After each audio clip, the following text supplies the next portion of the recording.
Welcome to another episode of the Brute Training Podcast for our Brute Coaches episode. Today we have We just Josh spent an hour Godinez. talking. We have been chatting for a while already, and Elle got upset, so we're recording now. We are brought to you by Redmond Relight. What were we saying just now before you told me to jump online? We're talking about the use of social media if you're not someone that enjoys it. Like, how do you do it as a coach if you don't have it?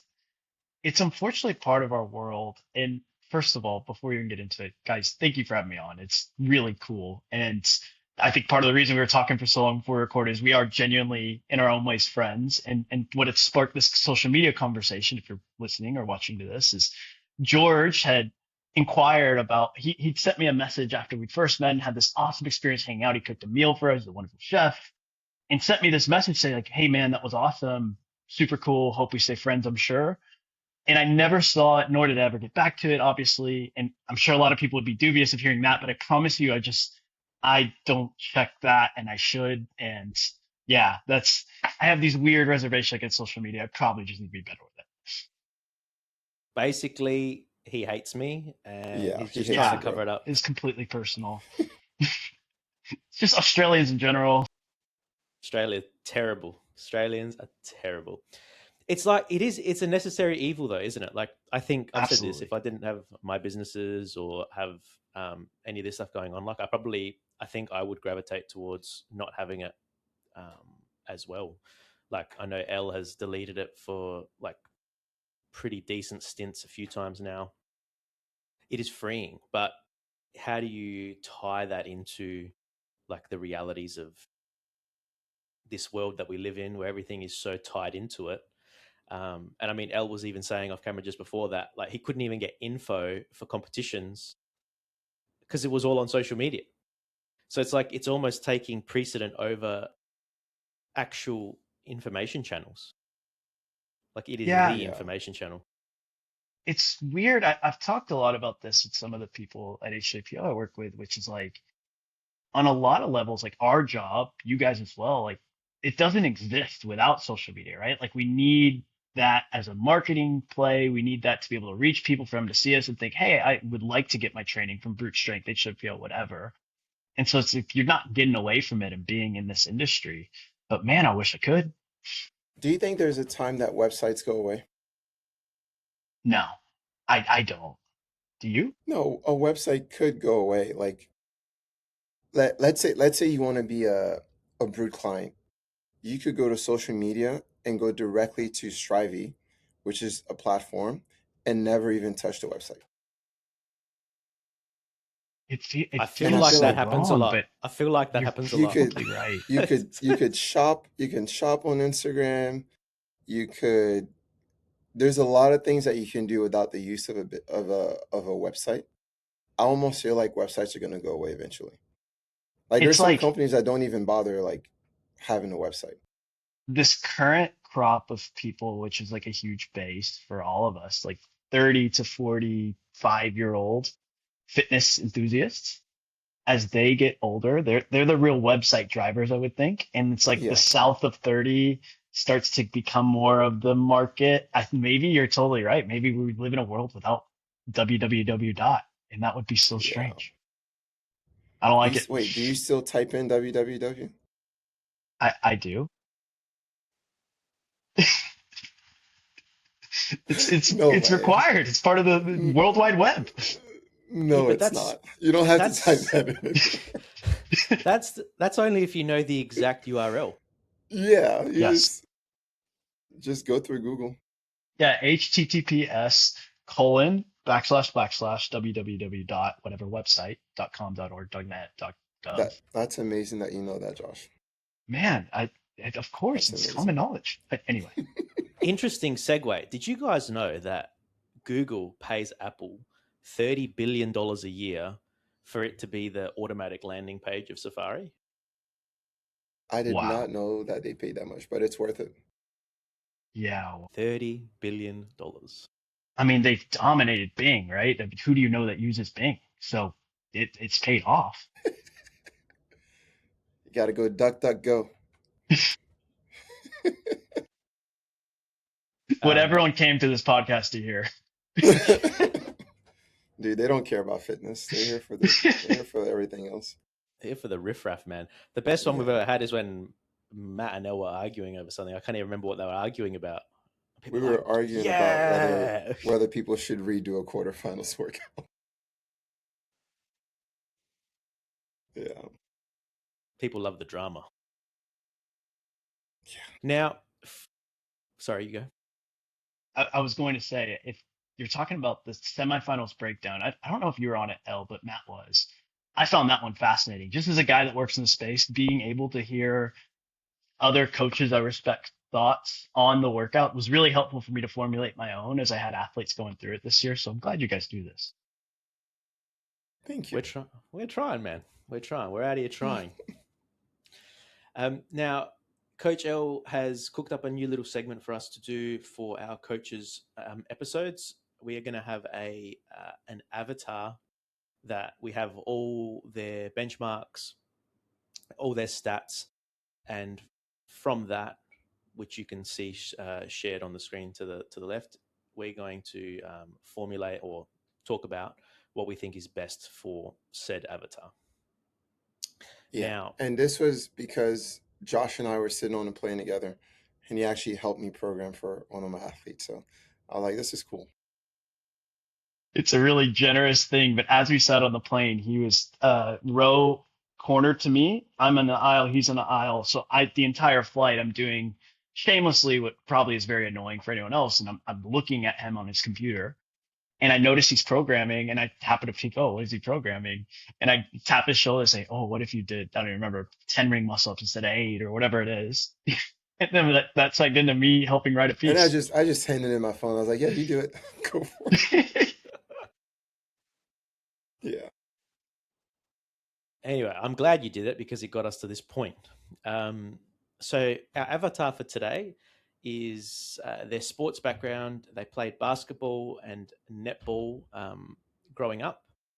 Always played the center position, which requires a lot of running back and forth. She was a runner to supplement this from the age of 12 into early adulthood. After that, she got into bodybuilding training for about 8 years prior to getting involved with CrossFit. Now, the client's goals or the avatar's goals are to get stronger, a 100 kilo clean plus an 80 kilo snatch. So that would be 225 and 175-ish pounds. To be more explosive athlete, build power output, she would like to place top 10 at Torian Pro or a semi-final event. Injury history, hip impingement, rotator cuff tears, patella tendinopathy, nothing crazy there. They're all pretty common ones for CrossFitters in one way, shape or form. In terms of movement assessment, scratch tests, both hands to upper traps and bottom of shoulder blade, ankle dorsiflexion, 10 centimeters left and right, wall shoulder flexion, 180 degrees. You know what? I'm going to keep these up on the wall because I think this is the part that people are going to be the least interested in. But I will go, body weight is 67 kilos or 148 pounds. Lifting numbers, absolute strength, deadlift 335 pounds, back squat 297 pounds, front squat 240 pounds, overhead squat 220 pounds, bench press 180 pounds, strict press 127 pounds, weighted pull up 66 pounds, weighted dip 66 pounds. Strength speed, we have power clean 198, power snatch 154, push press 180, split jerk 220. Clean 216, snatch 165, thruster 171. We have her gymnastics capacity, strict pull-ups, max set of 18, strict handstand push-ups somewhere in the vicinity of 30 to 40 reps, strict ring muscle up 4, kipping ring muscle up 15, bar muscle up hasn't been tested, but would be in the vicinity of 30 to 40. Handstand push up forever. 50 to 60. Chest to bar 40-ish, toes to bar 40-ish. Gymnastics density, these are all just a guess. So, 5-minute AMRAP strict pull-ups in the vicinity of 50, 5-minute AMRAP of handstand push-ups in the vicinity of 60, chest to bar 80 to 100, toes to bar 80 to 100, handstand push-ups 100-ish, 15 rope climbs between 2 to 3 minutes, 20 strict ring muscle-ups, approximately 10 minutes, 10 pegboards. She's only ever done 2 pegboards in her whole CrossFit career. 40 ring muscle-ups for time, 4 to 5 minutes, 30 parallel handstand push-ups, about 4 to 5 minutes. Now, that was very long-winded of me. Apologies, but had to get it all out there. Before we jump in, Elle, I have a question for you. I know I have questions past what's seen in that assessment. And if this was working with a hypothetical person, I would just directly ask a few things. Are there questions you have immediately when you're hearing these benchmarks? No, not really, because I start from here. Okay. Um, Is this pretty similar to what the normal brute benchmark or intake would look like?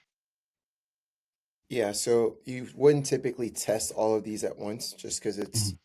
too A many lot. metrics, but you would have, I believe there's 6 or 7 from absolute strength. You would test 4 to 5 from strength speed, 4 to 5 from gymnastics, and then 4 to 5 from energy systems. And the idea is just to get like a starting point as far as where you want to start, and then obviously the feedback and where programming takes you is gonna kind of come with time. Guide that, yeah. What does it look like for you? So for me, I would say a lot of these metrics, I mean, it's a lot of the same, right? Even down to some of the gymnastics density, right? Some of those 5-minute tests. I know I've used a lot of the same, as have a lot of people we work with at HLPO. I think for me, where I'm thinking about questions is I would want to understand a little bit more about her current competition experience. So top 10 at Torium Pro is like obviously a lofty goal. If this is someone I'm taking in new and I'm totally green with, I want to know it's how much have you competed? Obviously, you had that experience bodybuilding that was mentioned, and that was 8 years prior to CrossFit, and you had some sport experience. But what does the actual CrossFit experience look like? The other one I would want to maybe add in for this athlete specific, which wouldn't be my normal benchmark that I might look for, normal part of like an assessment or intake I'd look for is there's a very pointed goal of being more explosive and building power output, but there's not really any direct power correlates. There is some in the strength speed, but I'd want to know even things like a 10-second echo bike sprint or flying 10s, 20s, 30s in meters, right? Things that are actually going to tell me, even her seated box jump or broad jump, like how powerful is she? So that way I can have a baseline to start to work against later, would be maybe somewhere I would go with this athlete that's not shown here. Yeah. How much do you weigh the athlete's like personal feelings versus what the numbers and data show you? What do you mean? Like if an athlete comes in, they're like, I need to be more aerobic. Do you weigh that higher than what you're seeing from the numbers? Yeah, good question. So for me, that's another thing that's maybe missing here is there's not a lot of conditioning metrics. And so if they're Yeah, telling me I that, forgot. I couldn't copy more, so I forgot to send it to her. okay, well, that's fine. But Yeah. let's say there were conditioning metrics and I'm looking at them and I'm saying, hey, you want to be more aerobic, and that's not standing out to me as the thing that's holding you back on paper in competition to progress and be top 10 at Torian. I Yeah. think there's conversations I have at first where I try to, you know, as an adult, speak to this person as an adult and say, hey, my professional opinion, I do not think you actually need much more conditioning. Obviously, we'll touch on it, but we need to work on the translation of your absolute strength to your Olympic lifting, for example, which is something I'm seeing here. So if that is something where I'm automatically met with a lot of resistance, I do think there's a certain amount of program that has to be the give me pieces, for lack of a better word, like the pieces that just emotionally are going to satisfy the athlete, break up all the weakness work. Because if you go too far on this end of the spectrum, unless you have a very unique personality in my experience that can just handle being beat down every day and having every training piece geared towards what they're bad at and therefore be probably hard for them, require a lot of thought, it's gonna mentally wear them out. And so I think that is where I look at with the feelings, right? If they're telling me, hey, I need to be more aerobic and I don't agree with it based on what I'm seeing on paper, I'm trying to guide them against that at first. But if I can see there's a lot of resistance, I might add in a very choosy amount of pieces that are going to give them that feeling, but can still balance in with what I actually think needs to be worked on. And depending on the athlete and their personality, I might even be totally forward facing with that goal. I might tell them, hey, this is what I'm doing. I'm giving you some pieces that will make you just feel good because I want you to feel good. How much does experience matter as far as like you choosing to give them those nuggets? Like, if you have a Good beginner, question. are you just shutting them down? Like, okay, you've been doing this for a year. Like, you don't know shit. Uh, I'm gonna take you to the promised land. Versus like having someone that's been doing it for like 10, 15 years, and like you believe they have pretty good self-awareness. Are you are you approaching it the same, or are you kind of I'd say doesn't matter who it is? experience for me is a correlate to being more okay with, hey, trust, listen, follow the process, let's see where it goes, and just pushing them there. But it's a lot more personality based. You get someone that seems to be a little more high strung and anxious, and even though they're listening and nodding their head, you can just feel, you can tell there's subtle tells that hey, they're not buying into what I'm saying. That's where I might do a little more towards feeling, and that's a little more based on personality, I think, than it is long competition history behind them. And I've seen that. I'm thinking of two athletes in particular that I've gotten to help work with and work with that have these long, like multi-year games careers already. One was very much of this mindset in a way that surprised me of, hey, whatever you say goes. If you think it's right, it's probably right. The other was the exact opposite. And there's a question, almost a mini battle at every single training piece and accessory. And Yeah, so one, I would probably give a few more, hey, feel good pieces, and the other wouldn't, but their experience is the same. I like that. I like that. That is a very difficult battle. That's probably the hardest part of our job is how do we do exactly what we want versus appeasing the mind of an athlete. And like honestly, like they're the ones experiencing the training. So I hate to say their feelings are valid, but like also we can't go off of feelings. You know, it's like we got to trust the numbers. Yeah. But it has to Feelings be can lie to you. obviously very much relative to their goals too, though, because the way you would approach someone who's coming to you to, like in this instance, push in the competitive CrossFit space, as opposed to someone who just wants to get healthy, or someone that specifically just wants to improve their clean and jerk and snatch. Like it's all very different. I think that is a huge part of like the North Star of it all is working back from what they want to achieve. Yeah. I mean, Elle, would you agree with this too? I mean, I'm finding the further I go down this road and programming for people in a bespoke way, especially like the elites, the more data I have to pull and hold up and say, hey, this is where this works specifically, and this can work similar for you, I believe, and here's why, and show that out. So I feel more confident in being a little more forceful. And it's like maybe me of X amount of years ago is a little bit less likely to be pushy on an athlete if I think there's a direction they should go that I know they don't want to. But as I go further, I think I'm becoming a little more rooted in no, I know this will work. I need you to trust and almost being very pointed about that conversation. Is that the Yeah. same for you? Yeah. I think uh I try to shy away from oversharing like all these things with the athletes as far as like the science of it. Um I think it's important for them to understand like what I'm trying to accomplish, what vision I have, and where the training is going. But I generally don't believe like athletes should be like diving deep into the science of things. And the reason for that is the more thinking I there's like I feel like there's this continuum, right? Of like this is where athlete starts and this is where coach starts. And the further away you can be from one another, the better, right? The further an athlete can be on the athlete side, and the further the coach can be from on the coach side, the better like relationship you have.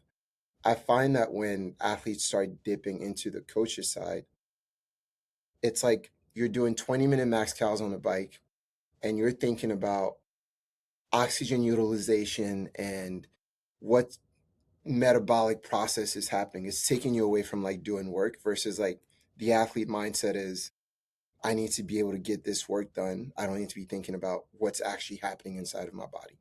Right. And to me, I need to make sure you stay on your side as an athlete and I'm going to stay on my side as a coach. Um, but I do agree that we do have to like put our foot down. Like if we genuinely believe something is going to be effective, like there's not really room to like give in as far as that goes. Um, yeah.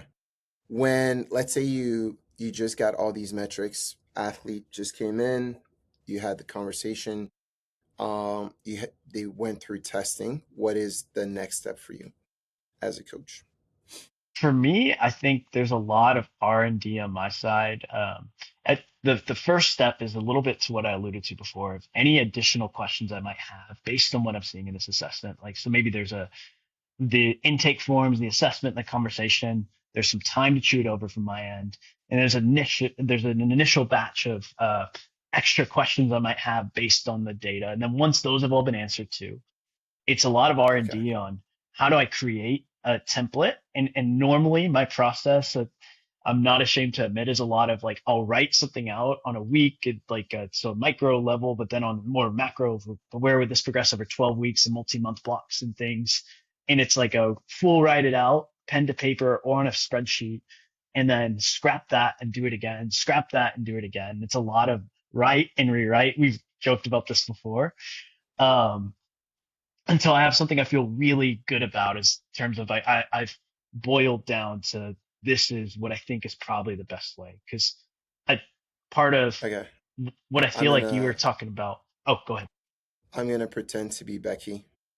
Becky, ask some of those extra questions you would have in this scenario, and we can just kind of pretend like they're part Yeah, of you. absolutely. So Becky, first of all, you look totally different than I pictured. But uh, Becky, what one thing I do want to understand is what is your level of CrossFit experience? How much have you competed? Have you been to semifinals already? You have this top 10 goal. Tell me more about that. uh, I have competed for about 5 years, and I have been to semifinals twice. Okay. How did those go? Those semifinals. Were they both Torian? They were both Torian. First year I got 27th. Second year I got 19th. So I'm about Okay. 9 spots out. Okay.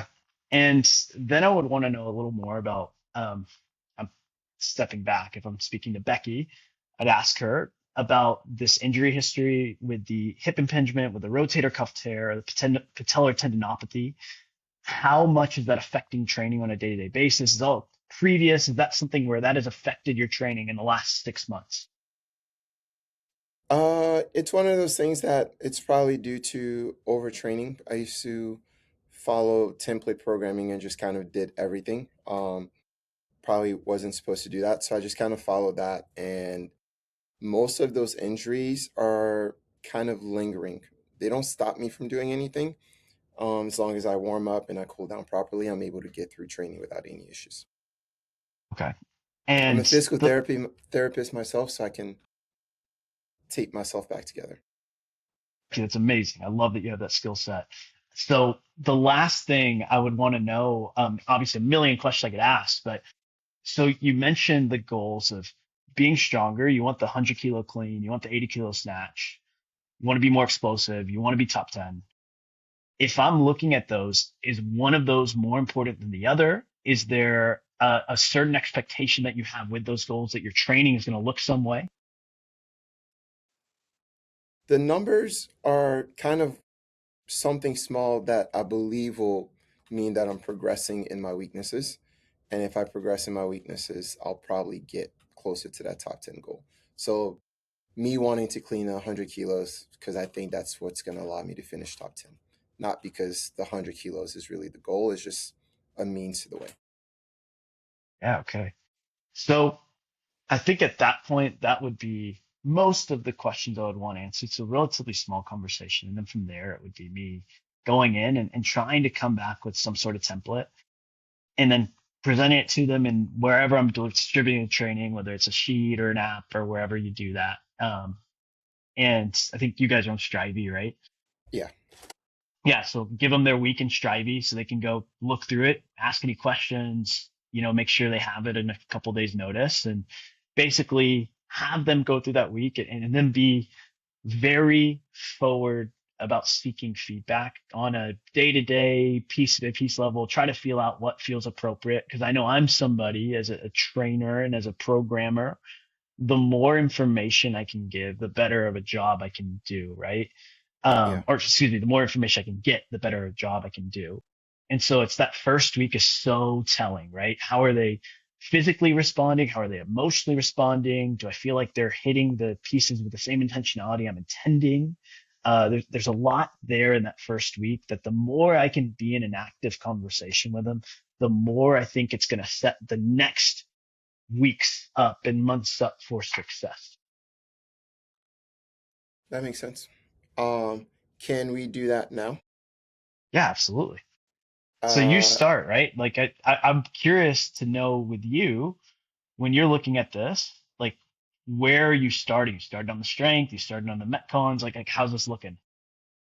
so my first goal is I'm gonna have it in mind that they have those injuries.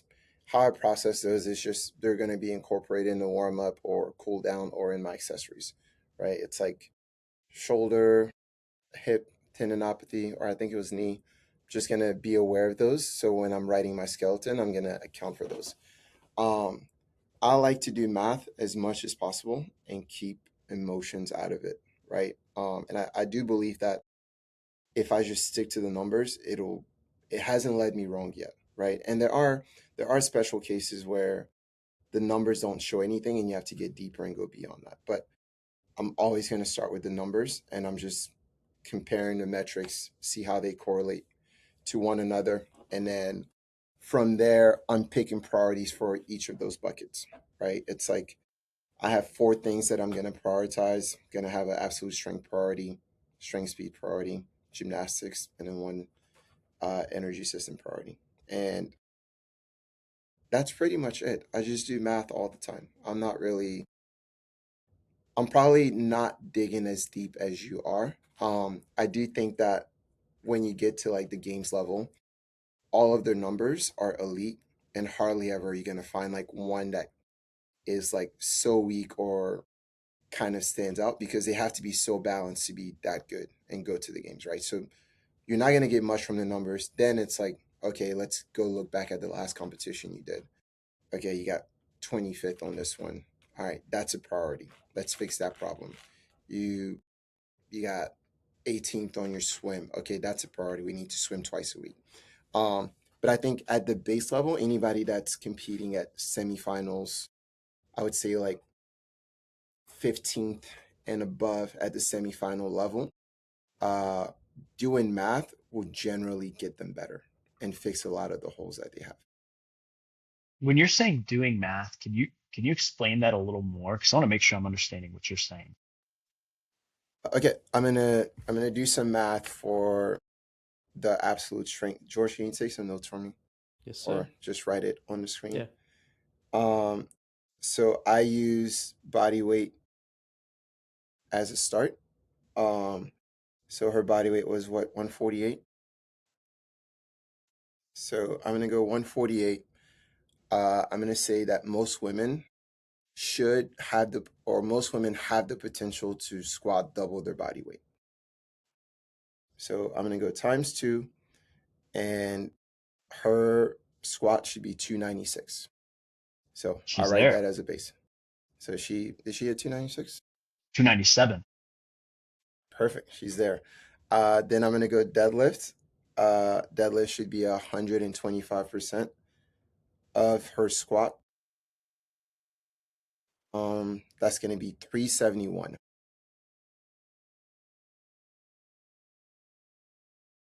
Also, I'm giving this, and I feel like I shouldn't because this is what I teach in the mentorship. People are getting this for free. It's okay. Getting some free nuggets here. If it helps, these are also rules that I generally subscribe to and already use. Perfect. Perfect. So all the coaches know it already. Then I'm gonna go front squat should be 85% of the back squat, 253. Overhead squat should be 85% of that, 215.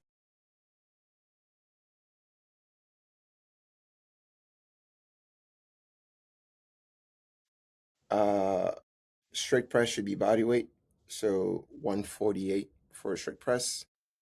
Bench should be bench is 70% of back squat.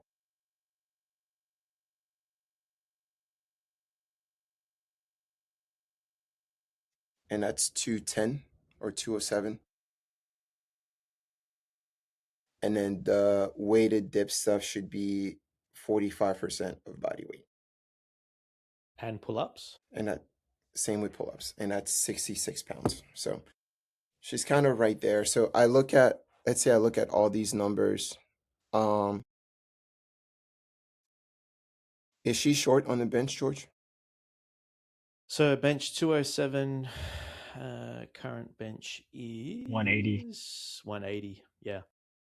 Okay. So is that the deadlift and the bench, I believe, are the worst ones, right? The biggest deficits, yes, correct. Yeah. So immediately I'm going upper lower split, deadlift on Monday, bench press on Tuesday.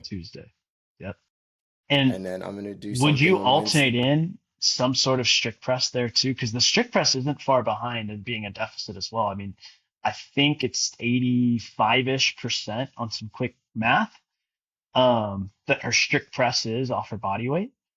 And that's something where if 148, yeah. our goal is 100, like 100% of the body weight, right? Or our goal for her rather, Yeah. we need to be able to be addressing both. Okay. Would you do both? I think what I would look at is A week, B weeks for her.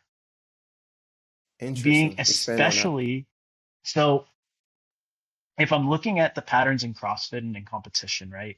And the whole goal with all these benchmarks, phenomenal, great data points, but so much of success in the sport is how we can put it together. So we can't always look at it in a vacuum. And I know that. And I know that I'm looking for as many 2-for-1s as I can get, meaning if I can work on one thing but get benefit for another, I'm going to take that. And that overhead pressing strength, that has so much carryover, thrusters, all our Olympic lifting overhead, all our handstand work, all our inverted work. So if I'm already seeing a strength deficit in that vertical press as well as on the bench press, it's like, man, I want to make sure I'm doing that. And so when I'm talking about A week, B weeks, it's like we have probably A week, B week, and then there's a 1 day, there's a 2 day within the week where it's like Tuesday, I have maybe a bench with some strict press type accessory. And then maybe it's Friday or Saturday, just depending on what her training schedule is going to end up looking like. Another question I probably should have asked before is how many days a week she trains or would like to. But then on that other day, it's the opposite, right? Strict press into some sort of bench accessory. One would be a little bit more absolute strength driven. One would be a little bit more speed driven, almost like a conjugate style. And then if we're looking at A weeks, B weeks, that flips, right? And that becomes the opposite on the next week. And then I'm holding that over some even number template with an odd week as a deload. Does that make sense? So you're saying week 1, you're doing bench press, bench press. Week 2, you're doing strict press, strict press. No, what I would do week 1, I'd put in 2 press days a week, which normally is like the upper limit of what I feel like people can handle on a press anyway. So it'd be week 1 is bench press, harder, or excuse me, heavier weight, slower lifts. I'm okay with that. Into strict press accessories that mirror that lift. And then later in that same week 1, it's some speed press, right? Maybe it's fast cluster sets. Maybe I'm adding in some sort of band. There's a lot we can do there, but it's this overhead press now with bench accessories that mirror that speed or horizontal press accessories that mirror that speed. But then on week 2, then it's opposite where it's strict press, heavy, going, okay, if we're going slow with bench press accessories, it's the same thing. Those are hard and heavy, smaller numbers. On the second press day of that week, it would be then bench press. It's a little bit more faster, opposite. I'm losing my train of thought there, but Yeah. do you follow now? Okay. Yeah. The only pushback I would have is how does that create enough density in a week of hitting the same patterns? I'm guessing that we're in agreement that you need more density or more frequency in order to create adaptation. So wouldn't that kind of take away from the amount of frequency you're able to have if you're going only one challenging, like CNS challenging, adaptation driven day per week, where you're targeting either or? Yeah, because that's where I'm looking at the accessories. So my answer to that would be is that's where I'm looking at the accessories to really pick up some of the slack. So any day where we're having this CNS driven or CNS taxing bench press session, right? We're Yeah. going to have equally taxing accessories on the strict press. So we're touching both patterns, and we're still going to touch that in a little bit more of a speed-based setting later in the week. And then that flip is just to make sure there's enough variance to where I'm getting strong in both planes of motion with the press, right? And if that makes the adaptations a little bit slower, but a little bit more balanced, I'm okay with that because I think for long-term development in an athlete, that's going to be better. This is also assuming this athlete has a long runway of 5, 6 years that they could potentially throw at this. If they're older, north of 29, 30, maybe we start to look a little differently, right? Because unless they're looking to make a master's run, we have to be pretty quick about the Yeah. return on investment we're going to have. But if it's a younger athlete, let's say 25 or south of that, it's going to be something where I'm okay with a little bit slower progress in favor of a more Gotcha. balanced approach. I like that. I like that you understand that there is value in maybe delaying the adaptations for long-term success. Um, Yeah, I would say for me, I'd rather say, okay, I care more about the bench press now, and then I can focus on the vertical pressing later, right? Or vice versa. And also, we've only looked at like some of these metrics. It could be that as we dig deeper into the other numbers, the question of whether it's horizontal or vertical gets answered for us, right? It could be that she struggles with muscle ups and that's a bigger weakness, then maybe that makes you decide to go 2 bench days, right? Versus alternating doing the A and B weeks. But I honestly, I like the A and B weeks. I've never done that before. yeah, it's not always it's a tool, right? Like anything else, there's a right use case and probably a lot that are not great for it. But this whole conversation kind of reminds me of what you were talking about earlier about how much do you let athletes into the light of the science behind what you're doing and the thought that's being put into the program. And I think we're hitting on this whole idea that there's so much optionality we have as programmers and coaches. Like there's a million directions you can go. And let's say 20% of them, 30% of them equally legitimate. There's an argument to be made for the AB week in this example, or for the more dense approach of, hey, we're just doing bench until we feel we're up to snuff on bench and then we're on strict press. Yeah, And neither one's inherently wrong, right? That's part of what makes our job cool and exciting is you can kind of pick your path. But the more an athlete's aware of that, the more I think that can start to stress them out, right? Or they can start to second guess the training, which is ultimately one of the worst things that can happen if you're in a programming perspective. for sure. I mean, that's why I do math, so I don't have to make decisions. Yeah, I just go I like that. percentage. I'm not making these decisions. I think it's also cool for people. I think this will illuminate for a lot of people actually how much thought goes into like bespoke one-to-one programming, because I think on the surface people think that there's sort of one formula and that's it. But like even from this little brief stint of conversation that we've had, like you said, Josh, there's so many directions you can take it, and it's the discernment and where and how you use these different tools that is, I think it's probably a lot more in depth than a lot of the Gen Pop realize. Yeah, for Josh sure. thinks very, very deeply about these things. Probably too deeply. That's what she said. uh, okay. One question I have for you is part of her feedback initially was needs to be more powerful. Assuming that you don't have the luxury of running more tests or assessing a different way, and you can only use what we have. I mean, we have some metrics. There's a 1 minute max bike cows, 27 cows in 1 minute. That's pretty not great. George, can you scroll up just a little bit? But we just got all these conditioning benchmarks. I hadn't seen those. Yeah, I asked her for it. 555 mile. How would you come about to answer whether that person is actually needing more power work or if it's just a feeling that they have?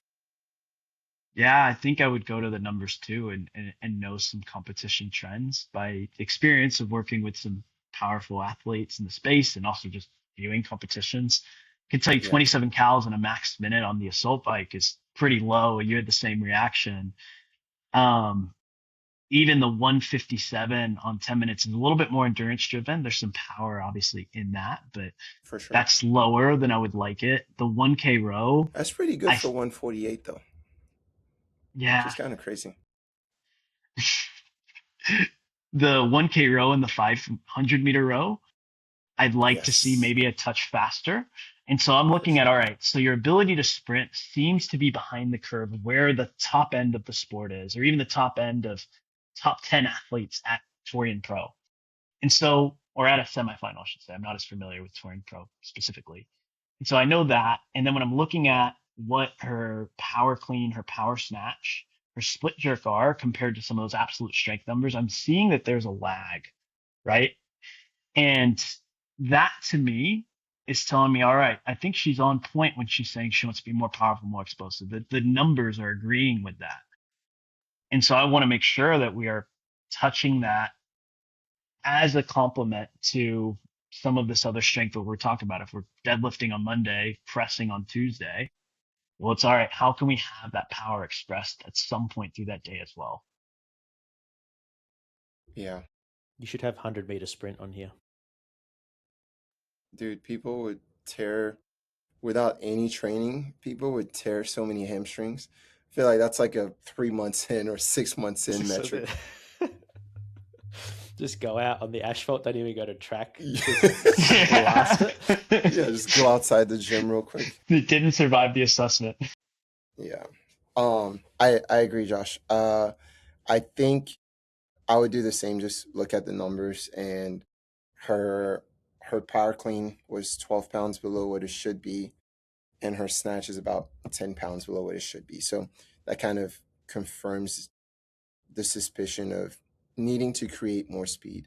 I do think absolute strength wise, I think these numbers are okay, right? I would say for what her goal is, absolute strength wise, she can definitely accomplish that goal absolute strength wise.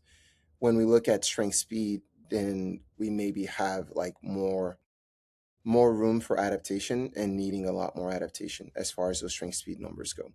Um, if we agree on that, what would be your method for approaching power development for a female athlete that used to play basketball but somehow needs more power? Doesn't make sense. Well, she's in a center position too, which is also like a pretty powerful position. So I agree. Yeah, you got to That's be an odd strong. You got to history. be able to jump. Yeah, She's I gonna mean, hate us when she hears this. the first thing I would do is delineate her ability to express power and her Olympic lifting potential there, because I suspect, obviously, there's a lot to be learned watching video and seeing him move. I suspect that technically there are some gaps to be filled on the Olympic lifts, right? Her goal of the 100-kilo clean, and I don't remember what her clean was off the top, 98. That feels like that's almost possible on a good day tomorrow, right? With no training She's like four. whatsoever. She's like 4 pounds away. Like, how is Yeah, that a yeah. goal? And then she's 5 kilos off on her snatch goal. And it seems like, based on what the absolute strength is saying, and I'm looking at the deadlift, the back squat, front squat, overhead squat, where the gap is between that and what her strength speed numbers are, the cleans, the snatches, the split jerk, there's enough room in there to work with some technical improvements. I'm fairly positive, and have seen it play out time and time again. Those numbers, those PRs she's looking for are already there. So the power isn't necessarily going to be best trained with Olympic lifts because it seems like there's technical deficiencies in the Olympic lifts already. So we need to be able to address the technique of the Olympic lifts, but I can't use that as my primary driver for power. Versus if I had an athlete that moves just sick as a weightlifter, they're so good. They have a handle. All of their absolute strength numbers and their strength speed numbers are right butted up next to each other. Maybe that's where I'm looking to actually train their power if I'm wanting to do that. With her, I need to get a little more creative. And so I need to go with things that are probably a little bit Sorry, more Josh. technically. I'm gonna interrupt you there, and then I'll let You're you good. finish. But how have you ever seen that where someone is technically proficient with their Olympic lift, like someone that needs to become more powerful, is technically proficient with their Olympic lifts and still needs to develop power? Yeah, I'll probably interject not. quickly. I've seen some videos of this athlete lifting, and they are quite technically proficient.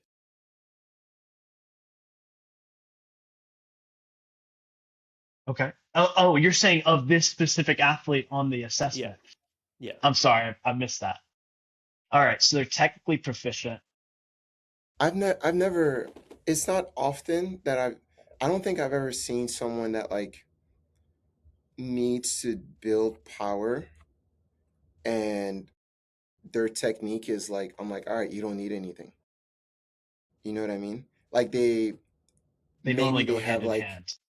yeah, sometimes, and this is part of like all the problem solving that we have to do. Sometimes they have poor overhead mobility, but it doesn't necessarily mean that like the speed isn't there as far as their ability to snatch, or their receiving position is off, or a lot of times it's like their movement and their mobility and flexibility gets in the way of them expressing the power that they do have. Do you Would think you agree though? with that? Would agree with that. So, Yes. do you think though that it's more often to see the opposite? In a sense of what I mean by that is, if someone's power lifts are higher relative to their full lifts, do you not think that then potentially is a much more evident proxy of what we're saying as opposed to what we're currently talking about? Wait, say Yeah. that again. Go ahead. So if someone's power lifts are, say, very similar to their full lifts, I would look at that and think more so along the lines of what we're saying as opposed to in this current situation. Like that, the technical proficiency is more of a limiter, mobility is more of a limiter, all those things that we're saying in that situation, I think would be more often than not more relevant than in this specific case that we're using. Yeah, that makes sense. That I agree with that too. Yeah. Okay, So Josh, keep going. I Sorry, yeah, no, you're interrupted you. fine. So let's say that we gained some good insight, right? You mentioned, George, you know this athlete that gave these numbers very generously to us so we could have this example. And you're saying, hey, technically they are very proficient. They're good. I would maybe challenge that, and more so, I'd have questions as, okay, well, if that is true, then why are we seeing this gap, right? Why are we still, if we're looking at the clean, and the clean is currently 98 kilos and the front squat's 109, where is that 11 kilos happening off, right? Like it's not bad, but could that be tighter? And if so, how could that be tighter? I just would have questions about how they're moving, but if they move just like a dream, then I'm looking, okay, the Olympic lifts can support this power development. I still think, and this was said it before, adding in things like broad jump, any sort of vertical jump training, like your 10-second spikes on echo bikes, if they have a run economy that facilitates them like doing some sprint work, maybe adding that in, short sledge sprints, like these things would probably be high on my priority list to work into the program because that's going to be the most direct expression of power with no technique involved. And I know we're going to hit that goal.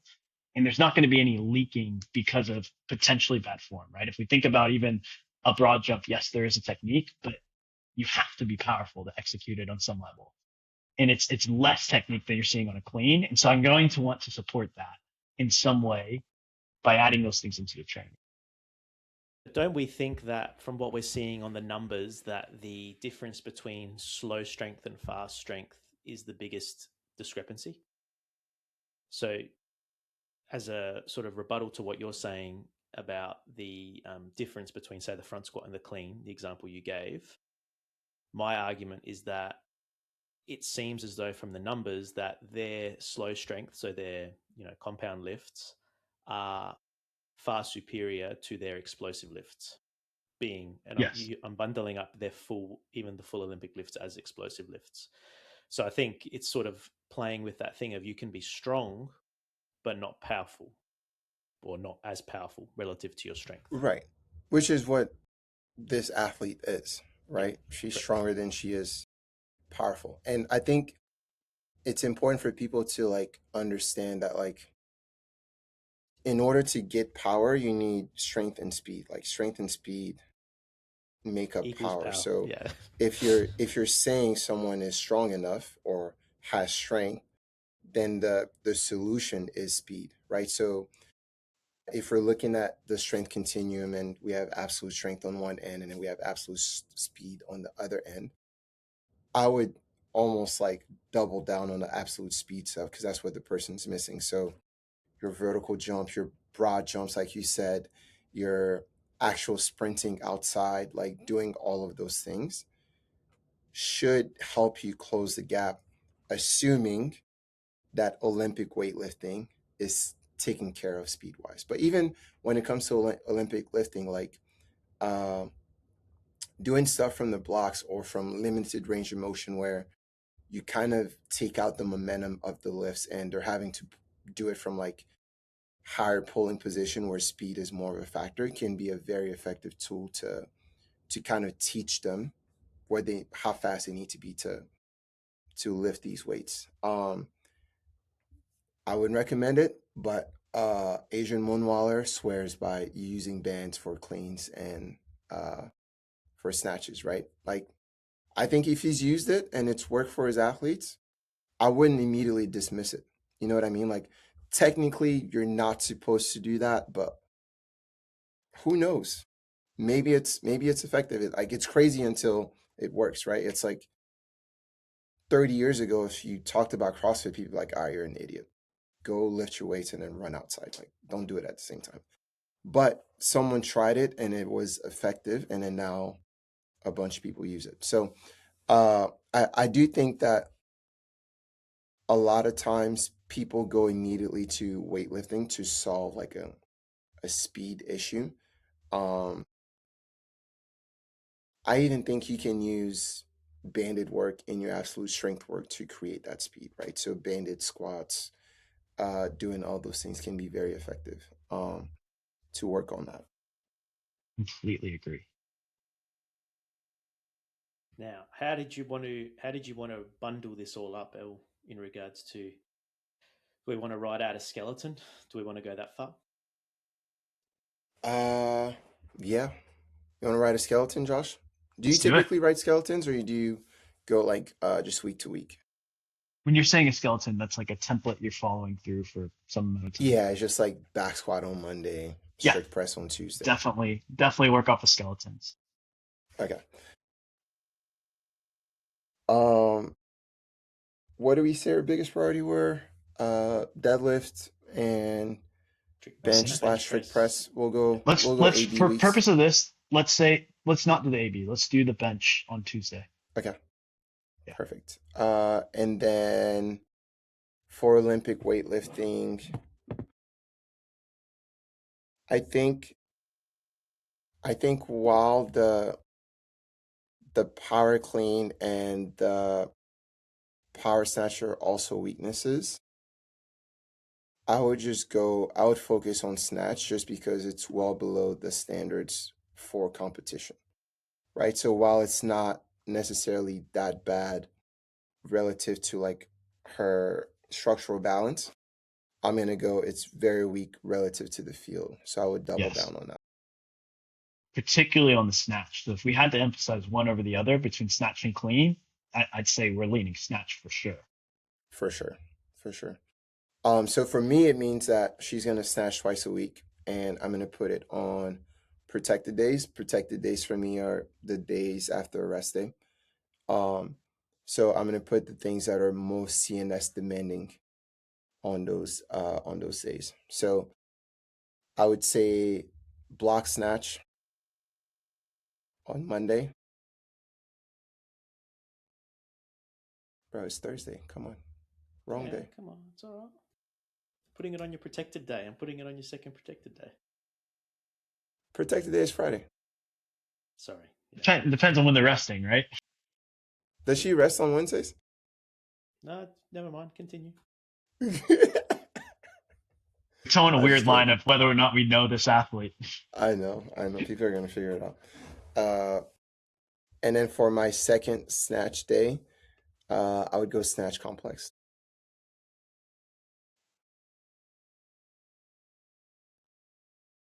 Is there anything specifically you're looking at in that complex that you know you want to incorporate?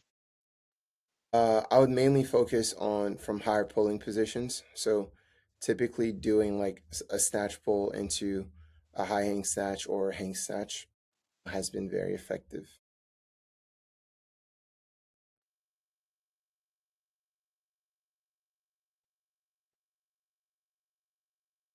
I'm also wondering, so as an athlete, we're saying lacks in speed and her absolute strengths. Deadlift is lagging behind her squats. And so it makes me wonder how much her hamstrings are taking on work as opposed to her Oh, that's quads. good. And I really Yeah. like this pull before your hang snatches, because what is Yep. that going to do? That's going to pre-fatigue the hamstrings and also get them to engage a little better as we go into some of those hang positions. So I'm liking that for this athlete specifically. Perfect. Take the deadlift away. How would you do it? Uh, what would you do for the deadlift limitation that we have? Yeah. So deadlifts, if we're going to follow this rule of protected days and put our most CNS taxing pieces on those days after rest days, well, then the deadlifts have to be on Monday for sure. And if we are going to deadlift twice a week, the secondary deadlift day would need to be on Friday.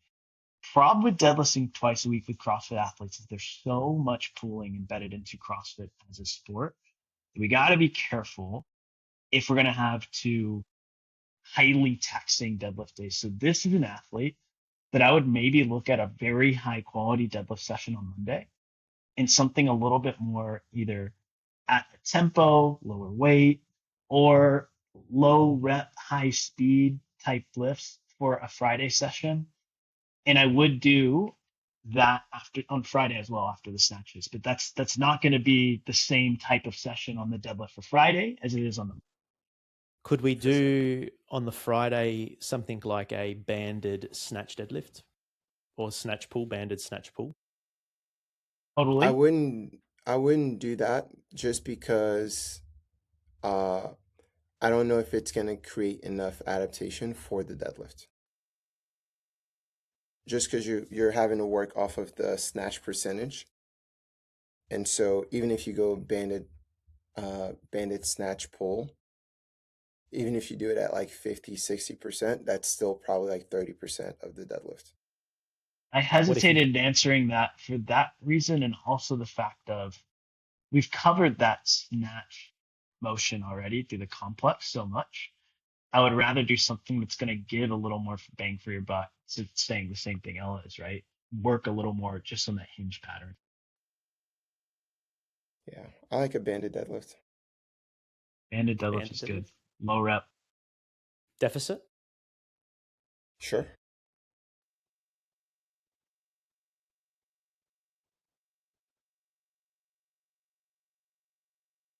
Josh doesn't like it. Well, when I think about the deficit, why do we add in a deficit? We're standing on plates for this deficit, I'm assuming. So standing on a riser. That's forcing me to drive through the legs more. It's forcing me to engage through the quads a little more, have better push. I'm already suspecting there's some hamstring type problems, so I almost like a banded rack pull, as weird as that might be. We're really just working the hip drive. Yeah, that works. And you really think about deadlifts deeply. Do I want to go with a banded rack pull? That sounds good. I mean, I typically go, you struggle with the first part of the deadlift, we're gonna do deficit. You struggle with the middle part, we'll do we're some gonna. low rack pulls. You struggle with finish, we'll do some high rack pulls. I think an important caveat to this entire conversation is we are doing this totally blind and without having them go through a week. I would assume that, and maybe we should have talked about this before. There's probably a week or so of training before we feel really solidified on whatever skeleton we're running on this athlete. Right? The No, first. Josh, Oh, come on, man. really? Like we're going in. We're gonna learn as we Man. go. Okay. Okay. Yeah, we're gonna learn as we go. Week one, she'll say, I only felt my quads, and then week two will be the banded rack pull. Yeah. Cool. Okay. Got it.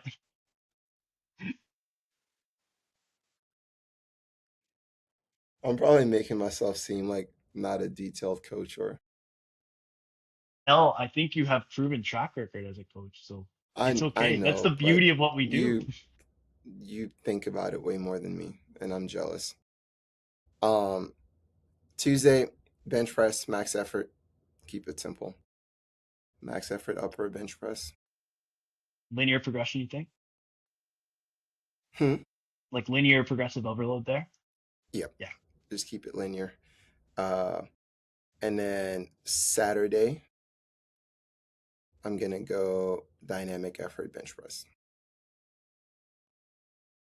Simple.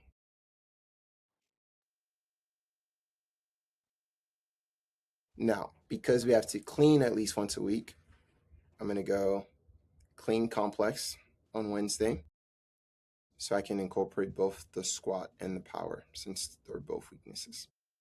Is that a clean and jerk or just a clean? Just a clean. Why would you say no jerk? I don't know. I don't. That might be a bias that I have, but I always isolate uh the clean from the jerk unless I have a competition coming up where they're gonna have to do both.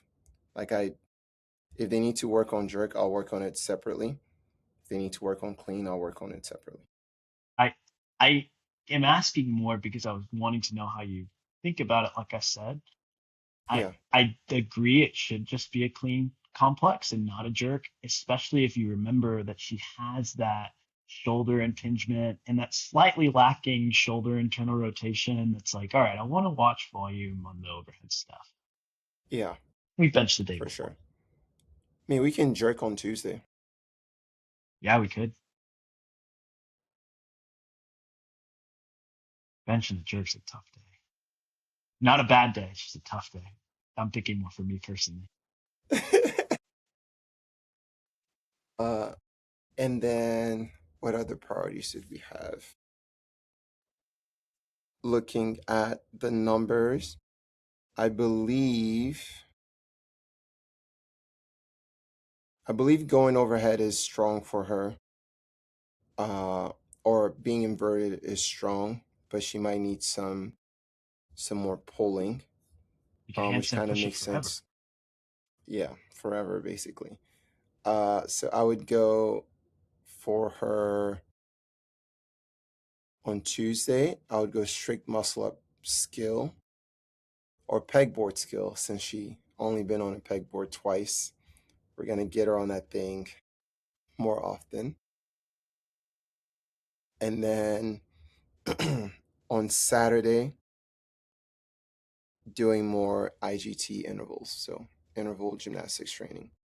Mhm. And that's going to be our bigger dose of volume on pulling then too. Strict wise, yes.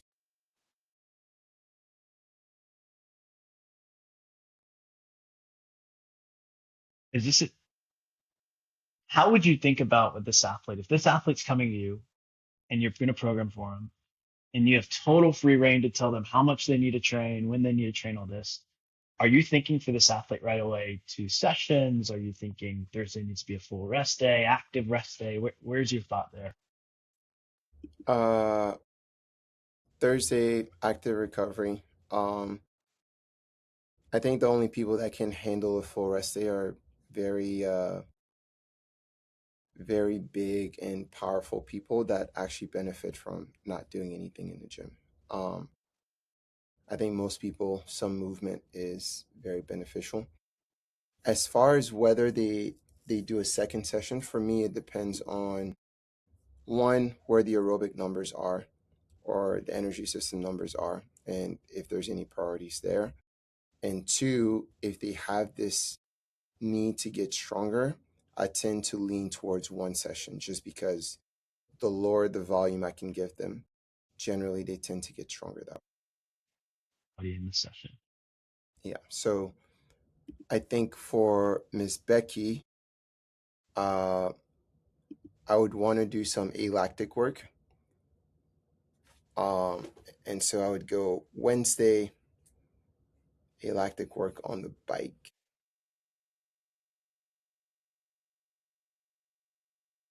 And then I would do the same on Saturday. Bike again? Yes, sir.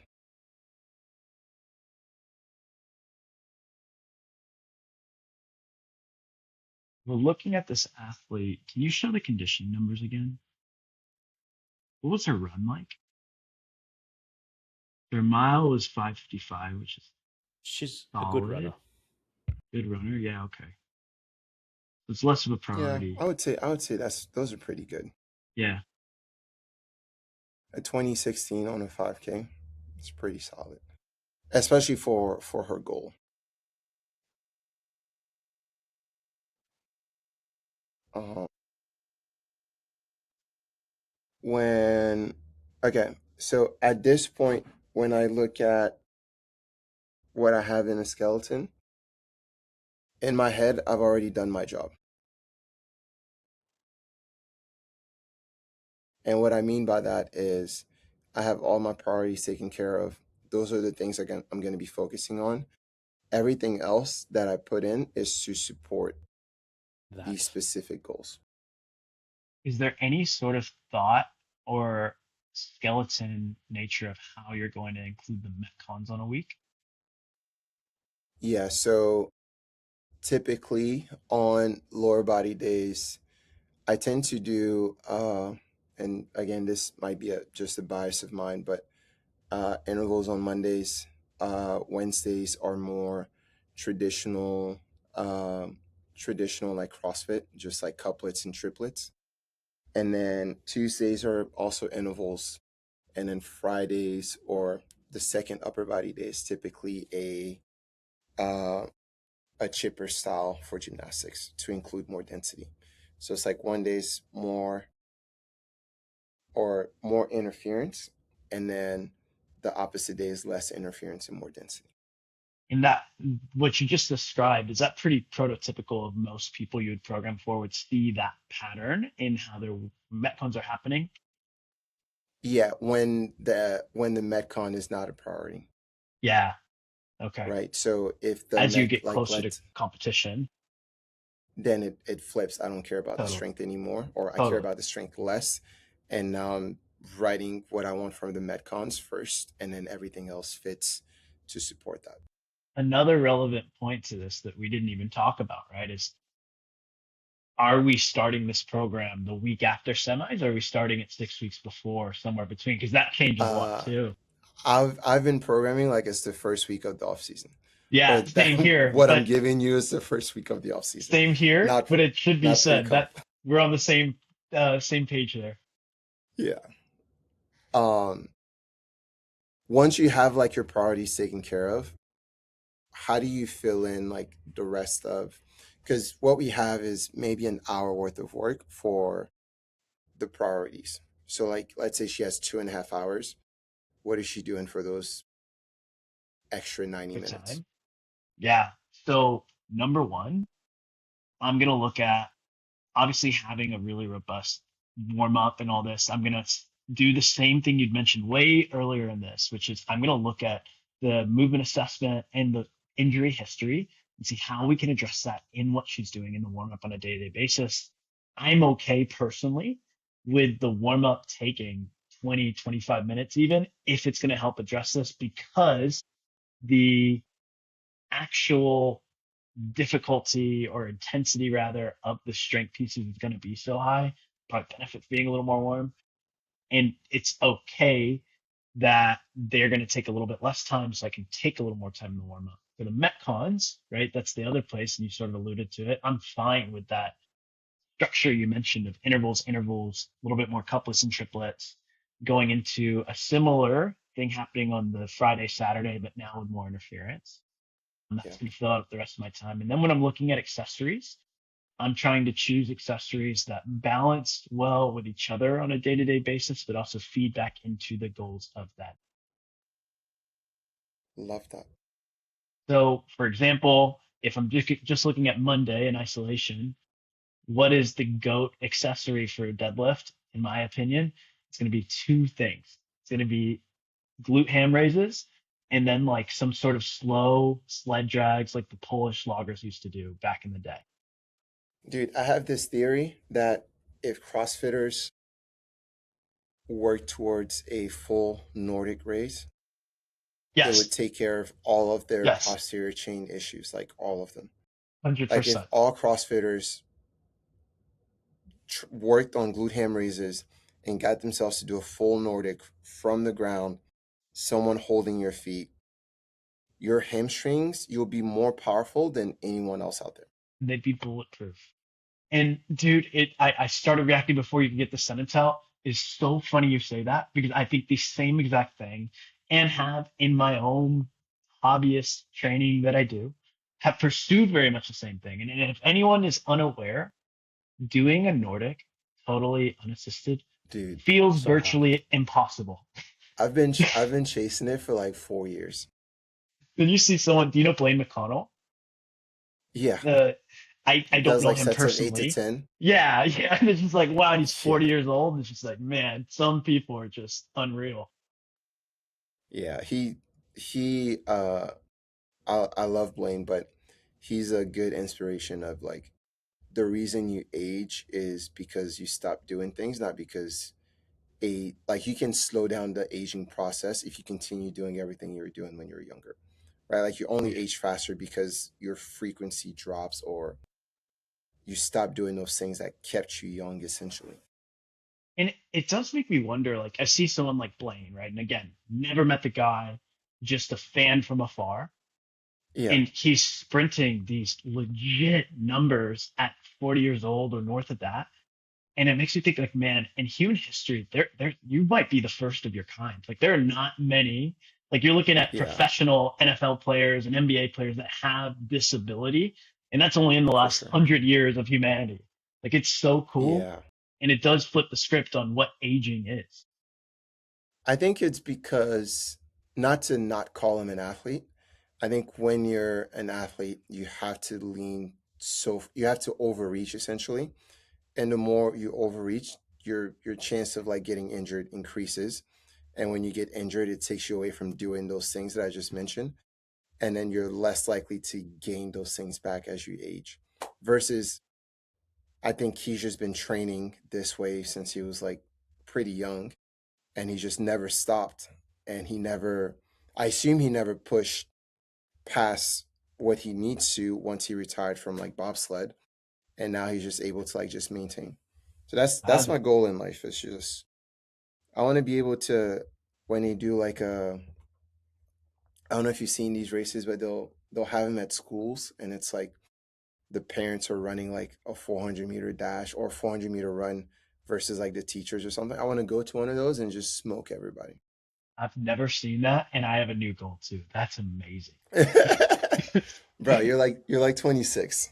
Man, I'm closer to 30 than that, unfortunately, or maybe fortunately, who knows? But it's yeah, man, that's just incredible.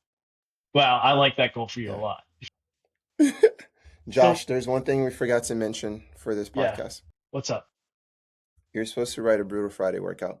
So you're gonna A brutal you're gonna Friday workout you're gonna write it on the fly, and let's pretend like you're writing it for Miss Becky here. for Miss Becky. Okay.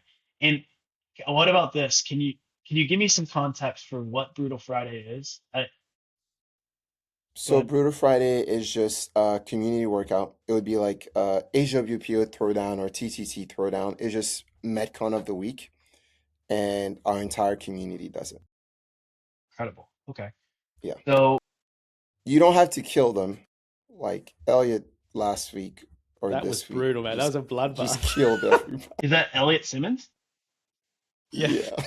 Oh He man, and he's been demolished in the space everybody. forever, and he's a crazy legit athlete. So, all Yeah. right, let's look at this. What day are we looking at this?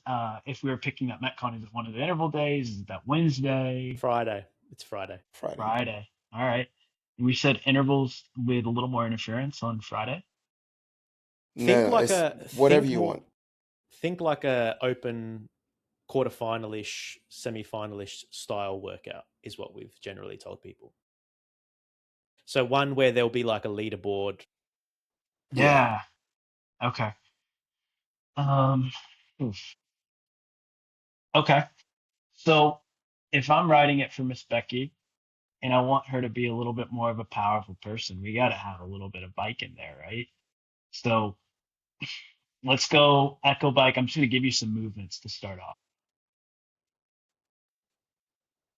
We're going to have some Echo Bike in there. I want to see what she's doing with some heavier power cleans too, right? Because that's again, we're looking at some power in there. And then I want something to really space that out. So, what if we had like a movement that's a little bit more of like a slower trudge? Thinking sandbag carry, farmer's carry, um, even like a burpee box jump over, get over, I do like. So why don't we why don't we do it this way? Is there a way I can type um and have it come up somewhere? No, only George can Okay. type for you. He's very All good at right. typing. So I'm thinking out loud. I'm thinking out loud. Don't don't run with this, but it's let's go 20 slot or let's start with just a minute. Let's go 20 and then hyphen and then let's go 16 and then a hyphen and let's go 12, do a hyphen, let's go 8 hyphen. And then let's go across the board on the cleans. I want to see fives the whole way through. So 5, 5, 5, 5, 5. Gonna be heavy. Yeah, okay. And then after that, I want to see let's go at 200 foot Mm-hmm. farmer carry, and this can be across four, so 200 foot 4 times. Farmer carry, 200 foot. Let's make it 70s and 53s.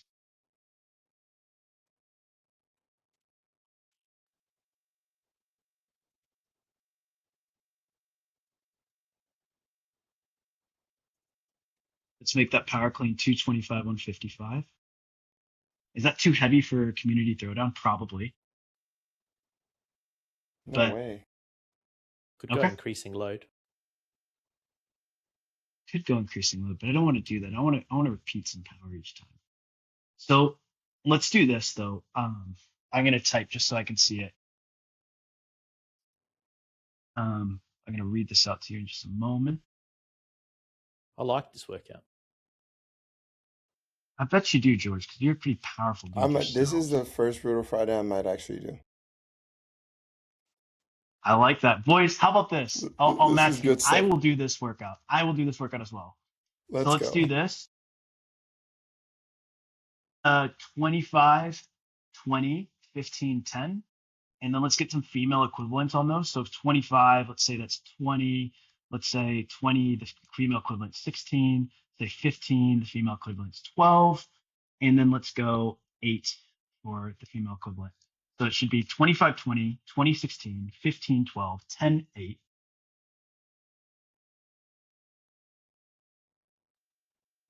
And then let's add in as this ultimate little expression of power. This is going to be mean, but let's go with, is it 2 minute or 90-second rest? 2 minutes is 1 what minute. 1 minute. Rest. Let's go a 90-second rest. Let's be in the middle. Because Are I want these these to be intervals? hard intervals. How do we score it? Score is going to be total time including rest. Okay. What would you say a fast time would be? I wasn't even thinking there. But let's just look at it for the men. So 25 cal into 5 power clean. Let's call that, for a very fast athlete, a minute 15. And then into that 200-foot farmer carry, 2 minutes plus the 90 seconds. So we have 3 90-second intervals. Let's call it 2 minutes. One.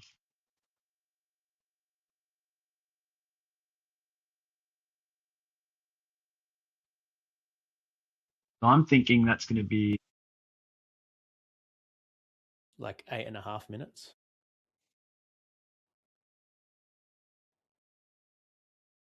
I'm thinking more of, yeah, like I'm thinking sub 12 time is still very solid on this.